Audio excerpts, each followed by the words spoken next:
po sir, ma'am. Ito yung aming update. Yan.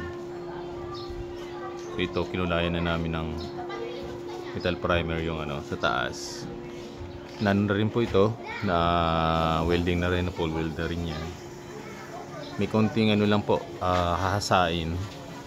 Tapos pagkukulayan namin yan, nalagyan pa namin siya ng body filler. Para po yung may mga butas na hindi talaga na pasukan ng welding, yan, body filler na lang pong magtatakip doon. Yan. So dito continue pa rin dito yung pag skim coat. So sa kabilang side ganun din.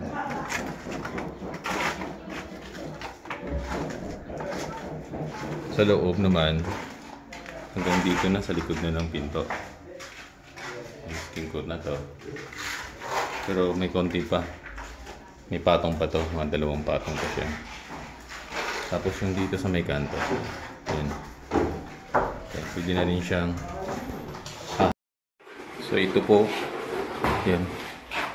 Tuloy po ito ng video ko sir, ma'am. Dahil nga nalubat yung isang cellphone. So ito. Okay na to. Pwede na to siyang lilihain. So yan. Pwede na siya. Tapos dito sa kusina na to. Yan. Itong posisyon ni sir ng lagay niya ng red. Lihan na rin po yan. Tapos yung dito. Yun, may cabinet. Tataas ng lutuan. Yan. Skim coat na to. Pati yung sa ilalim din ng lababo. Yan dyan. Same din. Kahit yung sa ilalim dito. No? Yan, yan. Yan. Skim coat na rin para mas malinis tingnan. At yan yung part na to, itatiles natin. Tapos yung likod na yan. So may pintura. Okay na yan. Sa taas.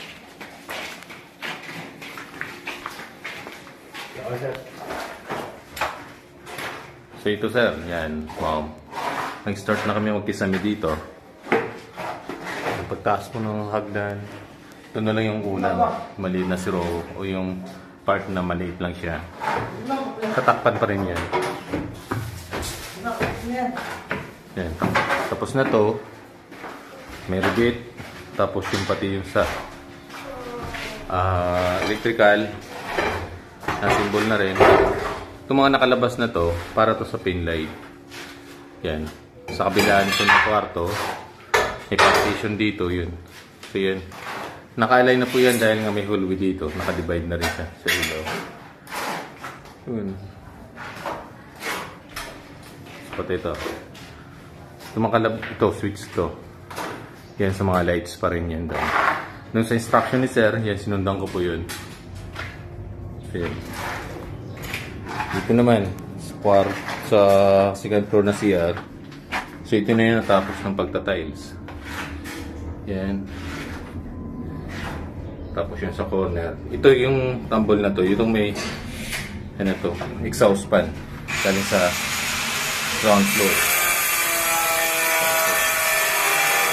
Ito tuloy pa yung pagkatay.